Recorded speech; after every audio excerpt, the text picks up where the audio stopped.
Hi, I'm Sharon Bill. Welcome to my Theory Tuition series where I'm working with you step by step through each of the ABRSM Theory grades. There are lots of resources available to help you on my website. If you go to sharonbill.com, you'll find some free PDF information sheets. You can download those in US letter or A4 and they accompany each step of this series. You'll find a page there with links to all of my YouTube video tutorials, and you can also access information about the books that I have available. I've written an exam technique guide, how to take your ABRSM Music Theory Exam. It's full of hints and tips on how to best prepare for your exam and also how to make the best use of your time on exam day when you're working through your exam paper.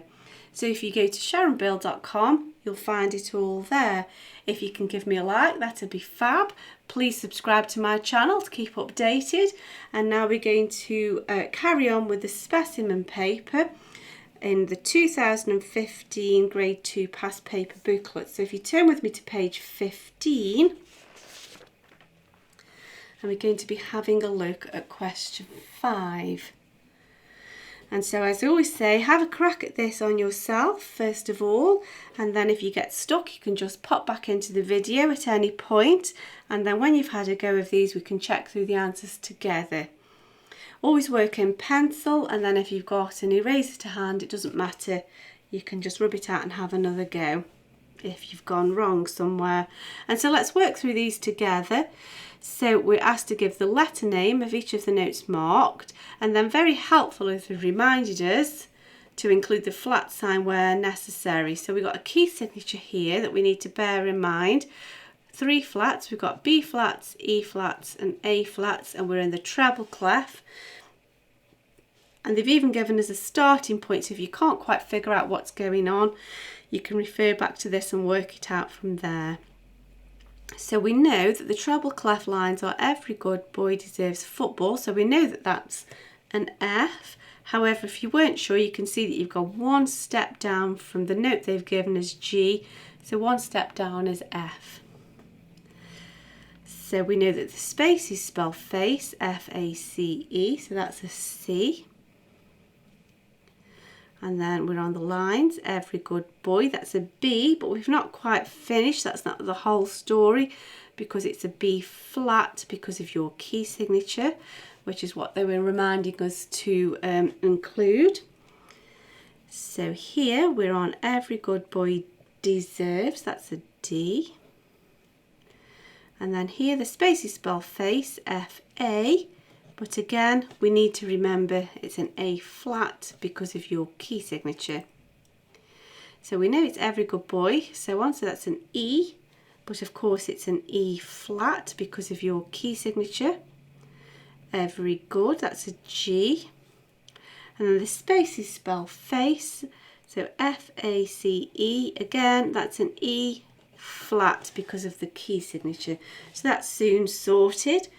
And then now we're asked to look through this and give the time name of the rest in the melody. So here's the rest, and that's a semiquaver rest or a 16th note rest. So we'd say semiquaver, or alternatively if you use the different terminology, you would say 16th note. Either of those would be acceptable. And pressing on to question 6. We're asked to give the number of the harmonic intervals. Remember, harmonic intervals where they come one on top of the other like a harmony or a chord. They've even given us the first one, and they've told us that the key is C major, so we're always counting from C. C is the first degree of the scale, and I think it's only in forgetting to count that you can go wrong. So we're counting C as the first, 1, 2, 3, 4, 5, hence it's a fifth. And if you think about the degrees of the scale, if we just write those out, C, D, E, F, G, A, B, C, that's the first degree of the scale, second, third, fourth, fifth, sixth, seventh, and then of course we're full circle with our octave, and C to G we can see as a fifth. So now we're in the bass clef, so we've got 1, 2, 3, that's a third. What we've got here is a C, D, E, so we know that's a third. Again, now we're counting from middle C, but the principle's the same. 1, 2, 3, 4, C, D, E, F, that's a fourth. Here we've gone from C all the way to C, and so we know that's an octave, or you could say eighth. If you want to count that out, 1, 2, 3, 4, 5, 6, 7, 8. So octave or eighth is fine. So we're counting with this bass clef C. 1, 2, 3, 4, 5, 6. That's the sixth. Good boys deserve football always. We can see we're on the A. And then from the treble clef C, 1, 2, 3, 4, 5, 6, 7. That's the seventh. So it's F, G, A, B, and we know that B is the seventh. So there we go. That's soon sorted. And now we have this last question for this video. We're going to add the correct clef to make the scale correct, and then we need to add any sharp or flat signs, so we're adding accidentals, not key signatures, so no key signatures, to make the scale's name below.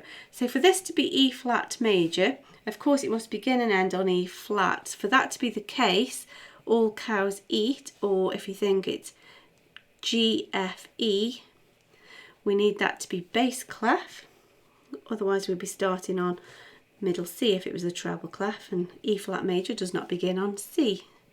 So we need to begin with the bass clef to get that correct. Now E flat major has a key signature of B flats, E flats and A flats, so if we put those in order, if it is that you're not very comfortable reading bass clef, it depends what instrument you play, you could even just make it easy on yourself and sketch out E, F, G, A, B, C, D, E, whatever makes it easy and takes the thinking away for you. You can always rub that out afterwards. So we need a B flat. Remember, the flat comes before the note. You know you need to play it before you've actually played the note. So B flat. Now E flat comes twice because we're beginning and ending on E flat, and then we need an A flat to finish. That's that question done. So now we've got to make this into the scale of D minor, but before we can do that we need to say which minor scale we're using, and I always suggest that you use the harmonic minor for this exam because it's the same principle ascending and descending, so you've only got one thing to think about. Now although it's not asked us to use a key signature, we need to bear in mind what that key signature is. So D minor is related to F major, which has a key signature of B flats. But then, of course, we've got the second part in the process where we have to raise the seventh. Okie dokie. But before we do any of that in this example here, we'll add the clef. This needs to begin and end on D. So every good boy deserves is treble clef. So there's your D, and then middle C would come afterwards. And then we need to add the key signature as an accidental. So D, E, F, G, A, B. There's our B flat. Again, if you're not sure, you could always sketch the letter names out because we know it begins and ends on D. And then the second part of the puzzle is to raise the seventh. Now don't forget, because we're descending, we're not going 1, 2, 3, it's 1, 2, 3, 4, 5, 6, 7, 8, or we're descending 8, 7, 6, 5, so 8 is here, 7 is here, there's our seventh. We'll raise that. So that's that question completed. We'll look at the last question in the next video. I do hope that that's helpful to you. I hope it's helping you with your studies. If you can give me a like, that would be super. Please do subscribe to my channel to keep updated. There's lots more to come. Please do visit sharonbill.com and have a look at all of the resource and information that's available to help you there. Thanks for watching, and I'll see you next time. Bye.